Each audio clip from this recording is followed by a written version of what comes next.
예수님이 나에게 오시기까지라는 제목으로 벌써 세 번째 시리즈 설교를 하게 되었습니다. 이 본문을 대하면서 하나님이 주시는 말씀으로 은혜를 함께 나누었으면 좋겠다라는 느낌을 가지게 된 날이 기억이 납니다. 지난 1월 중에 제가 묵상하던 성경의 본문이 마태복음 1장이었습니다.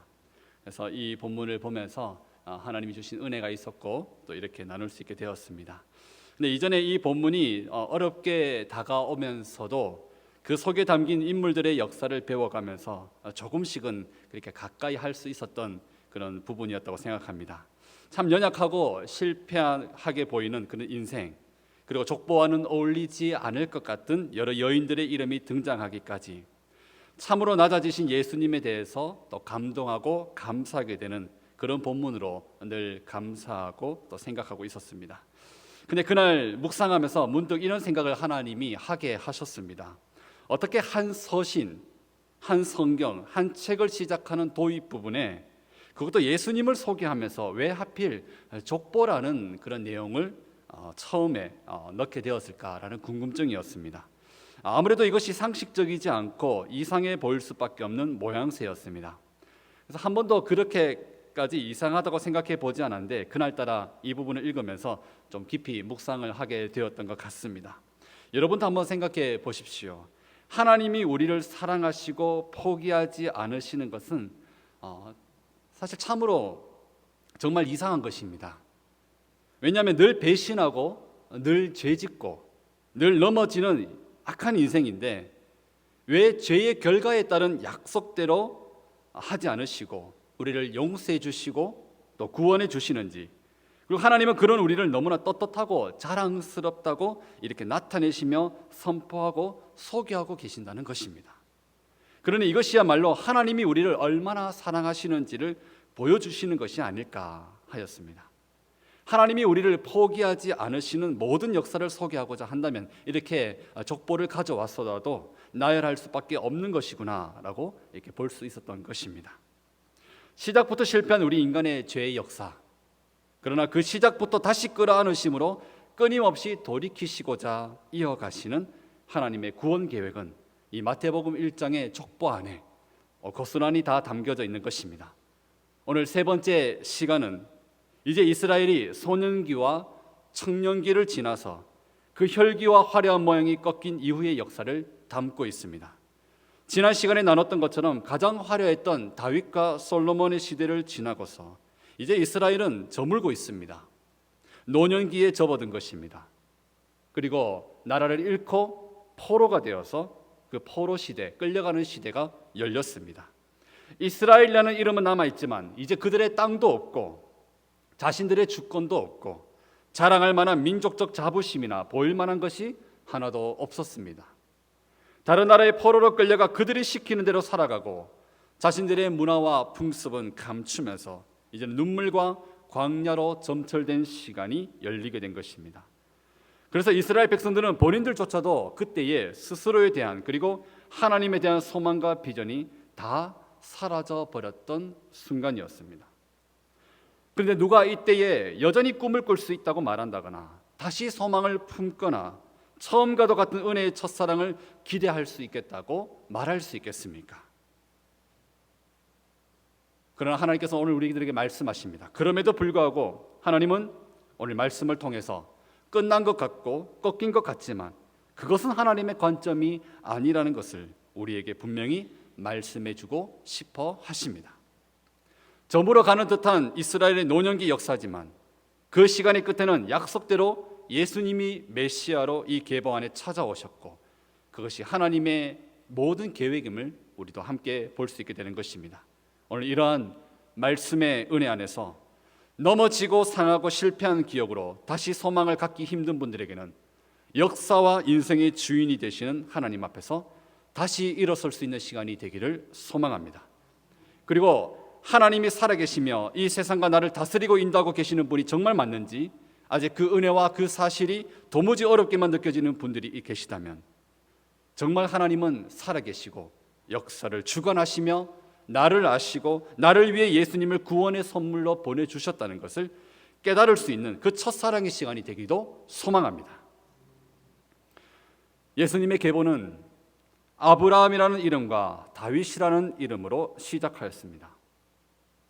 결코 지울 수 없는 매우 유명하고 대단한 사람들로 기억되는 이름들입니다. 이 역사의 배경의 중심이 되는 인물들이 시작과 기준이 되었다는 것을 알 수 있습니다. 또한 중심이 되는 땅도 있습니다. 지역의 이름도 있습니다. 이 아브라함과 다윗이 활동하였던 무대, 그들의 중심 무대는 가나안 땅, 그리고 예루살렘이라는 그 도시로 이어지는 주목받던 땅이었습니다. 그 땅은 당시 주변 나라들이 가장 탐내던 비옥하면서 그리고 길이 좋은 요충지였습니다. 하지만 시간이 갈수록 더 이상 주목이 되는 인물들은 이 족보에서 나타나지 않습니다. 주목받고 탐이 나는 예루살렘은 바벨론에 의해서 완전히 회파되고 무너졌습니다. 이곳은 이제 멸망의 이름이 되었습니다. 망한 나라의 이름이 되었습니다. 그렇게 시간은 지나가고 있습니다. 그리고 나서 이스라엘은 과거 그곳에서의 영광을 잘 회복할 수 있었을까요? 아닙니다. 물론 하나님의 약속대로 70년이 지나고 나서 포로 귀환 시대가 되고 에스라와 느헤미야 시대를 거쳐 그것은 다시 재건될 수 있었습니다만, 온전히 다윗의 때, 솔로몬의 때와 같이 과거의 화려한 영광의 무대로 돌아갈 수 있었던 것은 아니었습니다. 그리고 이스라엘이라는 이름으로 온전히 회복되어 굳건한 나라의 모습을 다시는 갖추지도 못하였습니다. 바벨론에 이어서 메데, 바사, 페르시아죠. 그리고 헬라 제국, 그리고 로마 제국의 시대로 이어지며 신약 시대로 넘어오기까지 이스라엘은 여전히 빼앗긴 나라의 모습으로 주변 강대국의 지배를 받으면서 그들의 다스림을 받으면서 살아가게 되었습니다. 그러는 도중에 이스라엘 사람들은 어떻게든 쓰러져가는 이 나라 이스라엘을 하나님이 약속하신 대로 메시아를 보내 재건시켜 주시고 다시 일어나게 해주실 것을 타는 목마름으로 기다리면서 오로지 그곳의 중심지인 예루살렘이라는 무대만 계속 바라보고 있었습니다. 가장 뛰어나 보이는 중심 도시에서 가장 선한 것이 나올 것이라, 하나님의 약속대로 이곳에서 다시 우리를 부흥케 하시고 강건하게 하실 것이라 기대하면 생각으로 그곳을 바라보았죠. 그런데 우리 하나님은 어떻게 하셨을까요? 오늘 본문의 16절을 우리가 같이 한번 읽어봤으면 좋겠습니다. 16절 말씀 같이 읽어보겠습니다. 야곱은 마리아의 남편 요셉을 낳았으니 마리아에게서 그리스도라 칭하는 예수가 나시니라. 예수님이 사람의 몸으로 태어나시는 그 현장에 부모로서 부름을 받은 두 사람이 있습니다. 요셉과 마리아라는 두 분입니다. 이들은 중심도시 예루살렘에서 유력한 가정이라는 배경으로 만나게 됐고 또 결혼한 사이로 나타났을까요? 아닙니다. 예수님이 오시게 된 그 마지막 가정에 이르기까지 은혜의 무대가 이제 점점 어디로 향하여졌는지 우리가 볼 수 있다면, 은혜는, 하나님의 계획과 그 은혜는 사람이 기대하는 소망과는 전혀 다르다는 것을 우리가 발견하게 됩니다. 우리 누가복음 1장 26절과 27절의 말씀 우리 앞에 보시면서 같이 읽어보도록 하겠습니다.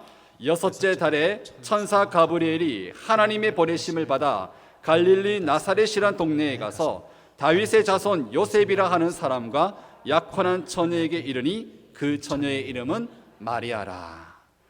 여기서 분명하게 갈릴리 나사렛이라는 동네라고 부르고 있습니다. 여러분, 갈릴리 지역은 예루살렘에서 북쪽으로 아주 먼 곳에 위치하고 있습니다. 그래서 갈릴리는 거기서 조금만 더 올라가면 이제 이스라엘을 곧 떠나게 되는 이방 지역으로 넘어가게 되는 곳이었습니다. 가장 예루살렘에서 먼 곳에 위치했다고 볼 수 있습니다. 그중에 나사렛이라는 동네는 아예 유대인들이 이방 지역이다, 저기는 이스라엘이라는 이름도 갖다 붙이기가 부끄러운 지역이다라고 말할 정도였습니다. 그래서 갈릴리 지역 출신의 사람이다라고 하면 같은 이스라엘 사람들끼리도 처음부터 무시하고 경멸하는 것이 기본이었습니다. 예수님의 제자로 부름을 받았던 나다네엘이라는 제자는 예수님에 대해서 처음 소개를 받았을 때 그가 나사렛 출신이라는 것을 알고 요한복음 1장 46절에서 이렇게 말하죠. 나사렛에서 무슨 선한 것이 날 수 있느냐.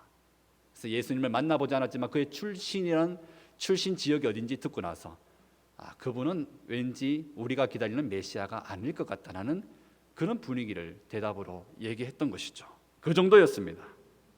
하나님께서는 예수님이 태어나고 자라나실 가문의 배경을 어디로 삼으셨습니까? 예루살렘입니까? 화려한 도시였습니까? 사람들이 모두가 다 기대하던 그 땅이었습니까? 아닙니다. 갈릴리라는 곳으로 삼으십니다. 아무도 기대하지 않는 소망 없어 보이는 곳으로 택하였던 것이죠. 그리고 사실 12절부터는 여고냐 그리고 스알디엘 그리고 스룹바벨이라는 이름으로 계보의 대가 이어지는 것을 우리가 볼 수 있는데요. 이때부터는 왕의 이름으로 유다 지파가 소개되지 않습니다. 누구 왕, 누구 왕, 어느 왕의 아들 누구 왕, 이런 식으로 이름이 등장하는 것이 아니라 점점 더 이상 왕이라는 직위로 가문의 계보가 이어지고 있지 않습니다. 이것은 무엇을 말하는 것일까요? 이제 그러한 위치와 명문들에게서 끊어졌다. 유다 지파라는 명목은 가지고 있지만 더 이상 왕이 아니다. 왕의 신분으로 왕의 가문으로 태어나고 있는 것이 아니라는 것을 보여주고 의미합니다. 그렇다면 저희들이 이 계보를 볼 때도 마찬가지입니다. 앞서 우리가 첫 번째 시대를 보았고 두 번째 시대를 보았습니다. 그 앞서 두 시대에서는 익숙한 이름들이 많이 나왔었습니다. 아브라함부터 지난 솔로몬에 이르기까지 얼마나 많은 이름들이, 또 왕의 이름들까지도 우리가 다 한 번쯤은 들어본 이름들이었습니까? 그러나 오늘 우리가 읽어본 본문에서는 우리가 알고 있는 이름을 찾기가 거의 없습니다. 그 의미는 그렇게 점점 왕의 계보로 보이는 유다 지파의 대가 역사의 뒤안길로 사라져가고 있었다는 것을 의미합니다. 또한 이 요셉과 마리아가 부름을 받을 때에 그들의 지역도 마찬가지였지만 그들의 상황도 한번 우리가 생각해 보았으면 합니다. 이 두 사람은 약혼한 상태로 정식으로 혼인한 부부의 관계는 아니었습니다. 그리고 성경도 이때의 마리아가 어떤 몸이었다고 소개하고 있습니까? 처녀의 몸이었다고 소개하였죠. 그런데 천사 가브리엘이 이러한 상태에서 마리아를 만나게 됩니다. 찾아오죠. 그리고 했던 말이, 보라, 너가 잉태하여 아들을 낳으리니 그 이름을 예수라 하라 였습니다. 마리아가 너무 놀라서 천사에게 나는 남자를 알지 못하는데 어떻게 이런 일이 일어날 수 있겠습니까? 라고 반문합니다.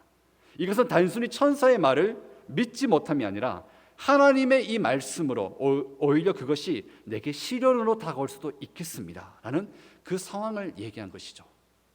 나중에 요셉은 이 사실을 알게 되고 가만히 끊고자 하였습니다. 그런데 천사가 그에게도 현몽하여 설명해 주죠. 그리고 이것이 하나님의 계획이라는 것을 알고 그것을 잠잠히 마음에 담아두게 됩니다.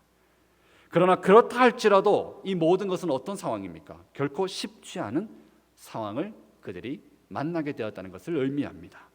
이것은 어떠한 상황 속에 있는 곳일지라도 하나님의 부르심과 계획에 잠잠히 그 말씀을 청종하여 듣고 순종할 수 있다면 그곳이 갈릴리라 할지라도 사람들이 찾지 않는 비천한 장소라 할지라도 그러나 그곳에서 하나님은 누구를 통해서라도 그 낮은 곳에서 하나님의 역사를 새롭게 써내려 가실 수 있다는 것을 우리에게 보여주시는 것입니다. 그렇습니다. 하나님은 가장 낮은 곳, 가장 비천한 곳, 사람들의 기대가 없는 곳이라 할지라도 그곳에서 은혜의 해가 다시 떠오르게 하시고 예수님의 오심을 이루시고 이어가고 계셨다는 것을 우리에게 말씀하시는 것입니다. 이것은 무엇을 의미합니까? 하나님의 구원은 세상에서 소망을 찾는 것이 아닌 주의 은혜 없이는 살아갈 수 없음을 알 수 있는 낮은 곳에서 참으로 임한다는 것을 우리에게 설명해 주시는 것입니다. 사람들은 그렇습니다. 주어진 삶의 배경과 환경이 낮아지고 바닥에 가까워지고 끊임없이 떨어지고 역사의 뒤로 사라질 것 같은 그런 느낌을 받게 되면 큰 위기감과 두려움을 가지게 됩니다. 존재감이 없어진다는 표현을 참 많이 사용하게 됩니다. 어떻게든 내가 잘 살고 있다, 내가 굉장히 잘 살아가고 있다는 것을 보여주지 않으면 우리는 불안해서 견디지 못할 때도 보입니다. 그러한 사람들의 본질적인 연약함과 두려움이 깔려있는 이 세상 앞에 오늘 하나님께서는 그분의 우리를 향하신 계획과 마음은 세상이 줄 수 없는 진정한 평안과 행복이 비천하고 낮은 곳, 사람들이 찾지 않는 바로 그곳에서 새롭게 이어지고 임한다는 것을 보여주는 것입니다. 혹 우리 가운데 인생의 비참함과 바닥을 치는 듯한 그런 순간을 살아간다 할지라도 우리 하나님은 어떤 분이시라고 말씀하시는 것입니까? 그곳에서도 여전히 우리를 향해 펴신 팔과 강하신 팔로 구원의 은혜가 끊어진 것이 아니라, 세상에서 소망이 끊어진 것이 아니라 하나님 안에 여전히 빛과 소망이 있다는 것을 우리에게 말씀해 주시는 것이죠. 사랑하는 성도 여러분, 혹시 우리들의 삶과 인생과 무대가 세상에서는 기대감이 없는 방향으로 지금 이어지고 있다 할지라도 그런 인생의 생각으로 우리들의 삶을 바라보지 말기를 축복합니다. 하나님은 결코 우리를 그렇게 보지 않으신다는 것입니다. 이제는 나의 눈으로, 나의 판단으로, 나의 생각으로 내 인생을 평가할 것이 아니라 무엇입니까? 하나님이 우리를 여전히 어떻게 보시는가, 그 관점으로 우리들의 삶을 말씀 안에서 조망할 수 있어야 한다는 것입니다. 우리가 처해 있는 곳이 바다 끝과 같고 세상의 끝과 같을지라도 거기서 하나님의 인도하심에 대한 갈급함으로 주의 말씀을 듣고자 한다면, 주님을 만날 수 있다면 하나님의 은혜는 그곳에서 역시나 동일하게 임한다는 것입니다. 요셉과 마리아의 이름은 바로 그러한 은혜를 보여주는 이름이요, 또한 이 족보에 남겨진 하나님의 귀한 의미가 되는 것입니다. 그런데 참 흥미로운 계보의 특징이 하나 더 있습니다. 우리 본문 17절 말씀 우리 같이 한번 읽어보도록 하겠습니다. 그런즉 모든 대수가 아브라함부터 다윗까지 14대요 다윗부터 바벨론으로 사로잡혀 갈 때까지 14대요 바벨론으로 사로잡혀 간 후부터 그리스도까지 14대더라. 이 계보, 이 족보의 끝 이야기는 전체 세 부분이 모두 일정하게 14대에 걸쳐 이어지고 있다고 설명하는 내용입니다. 그런데 이것을 조금만 생각해 보면 결코 14대로 계산이 되지 않음을 우리는 알 수 있습니다. 현재 3, 4대가 함께 예배 드리시는 가정을 보면 저희 교회 안에서 1928년부터 2023년 사이에 이르기까지 한 가정에서 나와서 예배 드리고 계십니다. 기간이 어떻습니까? 약 100년에 걸쳐져 있습니다. 그렇다면 아브라함부터 다윗까지는 얼마의 기간일까요? 약 1150년의 기간으로 계산되어질 수 있습니다. 이 기간의 계보가 14대뿐이다 라고 말할 수 있겠습니까? 이것은 합리적이지 않습니다. 그래서 알고 보면 이곳에 빠진 시간이 있습니다. 애굽 종살이 시절과 사사시대 400년과 300년의 시간은, 이 700년의 시간은 빠져 있습니다. 이곳에 들어가 있지 않기 때문에 계산이 가능할 수도 있게 되는 것이죠. 그리고 다윗부터 바벨론 포로가 시작되는 두 번째 시기까지는 약 420년입니다. 기간적으로는 가능하게 보입니다. 그런데 구체적으로 보자면 남유다의 왕 3대가 빠져 있습니다. 아하시아, 요아스, 아마샤까지인데 이들은 모두 짧은 기간 동안 즉위하면서 북이스라엘의 영향을 많이 받았던 시기라서 아마 뺀 것으로 우리가 판단되어집니다. 그리고 마지막 바벨론 포로 기간부터 예수님이 오시기까지 약 580년이 넘는 시간입니다. 이 또한 14대, 14대에 불과하다라고 말한다면 합리적이지 않습니다. 요시야 이후에 여호야긴과 마지막 왕인 시드기야 왕의 이름도 빠져 있습니다. 그러면 우리는 이러한 계산 방법인 계보를 어떻게 보아야 할까요? 세리 마태가 14라는 숫자를 좋아해서 예수님의 계보를 억지로 이 14대에 맞추려고 했을까요? 정확성도 떨어지고 합리적이지도 않은 계보로 이렇게 기록한 이유가 무엇일까요? 마태복음에서 이 계보는 객관적인 역사의 정확성을 보이려고 한 것이 아니었던 것입니다. 14는 완전수 7의 2배로 그 의미를 우리가 추측해 보면 완전의 완전, 이런 의미를 지니고 있습니다. 그래서 마태는 각 시대를 대표하는 자들로 14대를 각각 3시대에 나누어 나열한 것입니다. 이것은 좋은 평가를 받지 못한 사람도 있을 수 있고, 그리고 실망스러운 이름도 있을 수 있지만, 그러나 하나님 앞에서 각 시대를 대표할 수 있는 이름으로 14명씩 추려서 하나님의 계획 안에 이 계보가 끊어지지 않고 이어졌음을 나타내기 위해 만든 계보인 것입니다. 즉 완벽하게 모두의 이름이 들어간 것도 아니지만 그리고 하나님께서 계보를 끊어지지 않고 완전하게 이어지게 하셨다면 이러한 이름들 사이사이에 시간들이 엮여져서 하나님은 우리들에게 이 계보를 소개해 주신다는 것입니다. 14라는 완전의 완전이라는 수로 우리들 사람의 인생은 불안하고 한 명 한 명을 따져보면 더 불완전하고 연약하지만 그러나 하나님은 이것으로 우리 한 사람 한 사람의 그 이름들로 완전하게 하나님의 구속사를 이루어 가셨으니 우리가 이것을 볼 수 있어야 한다는 것을 나타내는 것입니다. 소년기에 유약할 때 하나님이 처음 부르셔서 유약했던 처음 시간의 시대에도 청년기의 화려함과 넘어짐을 동시에 보여준 그 중간 시대에도 노년기의 뒤안길로 사라지는 듯한 시기에도 하나님은 우리들의 연약함을 아시고 그분의 성실하심과 변치 않으시는 은혜의 약속으로 여전히 우리들 안에 구원의 약속을 이어가고 계시더라는 것입니다. 이러한 과정으로 예수님이 오심을 보면서 우리들의 인생이라는 것은 하나님의 은혜로 예수님을 바라보아야 함을 배울 수 있는 것입니다. 그리고 또 한 가지의 특징이 나타나 있습니다. 그것은 이 계보 안에 친자녀가 아니더라도 양자를 삼아 계보의 대가 이어지게 하는 것을 우리가 발견할 수 있다는 것입니다. 여러분 본문 12절 말씀 우리 앞을 보면서 같이 한번 읽어보도록 하겠습니다.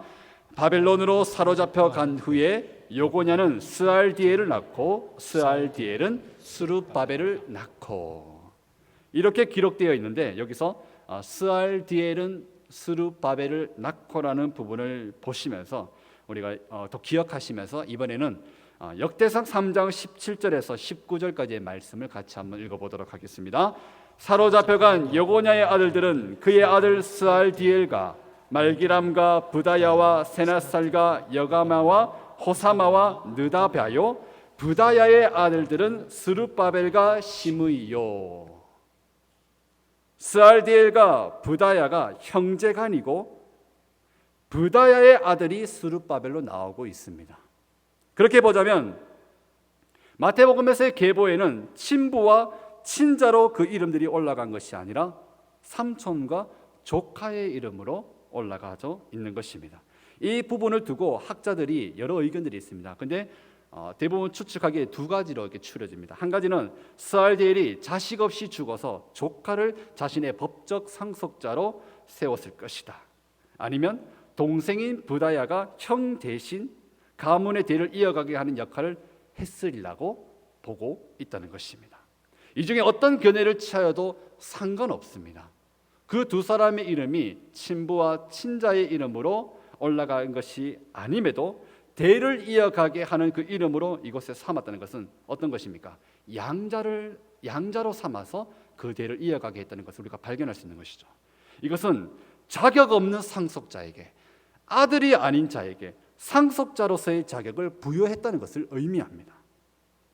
그리고 이러한 계보의 흐름을 누가 허락하셨다고요? 하나님이 허락하시고 인정하셨다는 것을 의미합니다. 이 외에도 이 계보 안에는 많은 부분들이 결함과 부족해 보이는 관계들로 되어 있었던 것을 우리가 지금까지 확인했었습니다. 그러나 예수님의 계보가 이어지는 과정에 빠져 있습니까? 아니죠.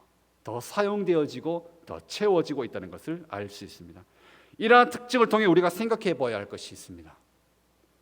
우리가 처음부터 우리들의 힘으로 완벽한 인생과 그러한 역사를 써내려갈 수 있는 존재였냐는 것입니다. 우리가 하나님 앞에 우리들의 이름을 부름받고 하나님이 우리를 부르시고 하나님의 자녀로 삼아주시고 우리들의 인생을 구원해 주셨다는 것을 알아가면서 이 자리에 서 있는데, 그렇다면 우리가 처음부터 우리들의 힘으로 완벽한 인생이 있었기 때문에 그러한 역사를 써내려갈 수 있는 존재였기 때문에 하나님이 우리를 불러주셨다는 것입니다.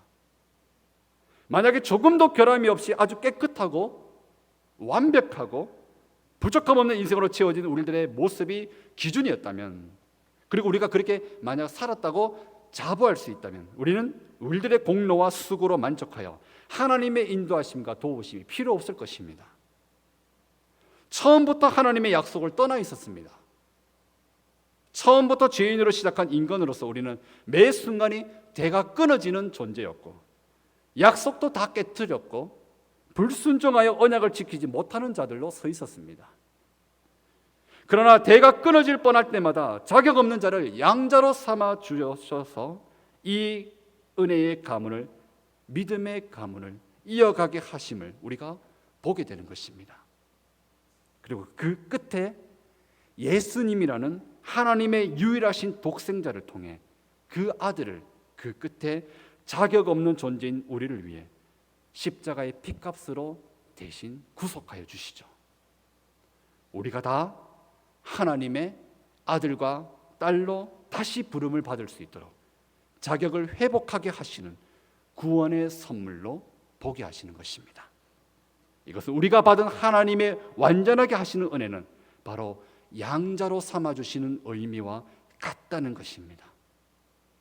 그렇다면 예수님의 족보가 주는 의미는, 이렇게 이 땅에 오신 예수님은 이 땅에서의 삶이 죽음뿐이요 불완전할 수밖에 없는 모든 인생을 위해 찾아오셨다는 것입니다. 그 사람이 누구입니까? 그 존재가 누구입니까? 예수님을 만나지 않으면 인생에 아무런 소망이 없는 바로 나를 위한 것입니다. 하나님은 죄인인 나를 하나님의 양자로 친아들과 딸이라는 자녀로서의 창조 때의 모습으로 회복시켜 주시려고 자신의 친아들인 예수님을 그 끝에 이 땅에 보내주신 것입니다. 완성시켜 주신 것입니다. 우리는 실패였지만 하나님이 그 끝에 완성시켜 주신 것입니다. 나를 아들로 삼아주시기 위해, 나를 딸로 삼아주시기 위해, 나를 하나님의 양자로 친자녀로 삼아주시기 위해 자신의 아들을 내어주셔서 대신 사신 것입니다. 죄의 구렁텅이에서 건져주신 것입니다. 사랑하는 성도 여러분, 인생의 어느 단계에서 지금 살아가고 계십니까? 신앙을 붙잡고 하나님을 바라보며 살아가면서 누구는 유아기와 같은, 소년기와 같은 그러한 시절을 보내고 있는지도 모릅니다. 또 누구는 청년기와 같이 혈기로 왕성하게 살아가고 있을지도 모릅니다. 또 누구는 많은 시절과 시대를 보내고 나서 노년기와 같은 시간을 지금 보내고 계신지도 모릅니다. 그런데 어떻습니까? 우리 힘으로 되어지고 있습니까? 우리는 우리들의 그 시간마다 나의 안됨을 발견하고 예수님만이 끊어진 나의 모습을 이어주시는 진정한 은혜가 되심을 항상 발견하고 우리들이 주어진 그 시간 속에서 선택할 수 있어야 할 것입니다. 혹 우리 중에 아직 예수님이 나에게 구원이 되셔야만 한다는 것을 발견하지 못하신 분이 계신다면 간절히 바라기는 이 땅에서의 나의 삶이 결코 영원하지 않다는 것을 꼭 발견하시고 깨달으시고, 우리가 죄인의 모습으로 예수님 없이 살아간다면 우리들의 영혼은 죽음의 길로 갈 수밖에 없다는 것을 꼭 기억하시길 바랍니다. 예수님만이 우리 인생의 답이 되어야만 한다는 것입니다. 길과 진리와 생명이 되시는 예수님의 나를 위한 구원의 은혜가 오늘 이 자리에 계신 우리 모두의 삶에 항상 강하게 임하여 회복의 신앙으로 채워지기를 예수님의 이름으로 간절히 축원합니다.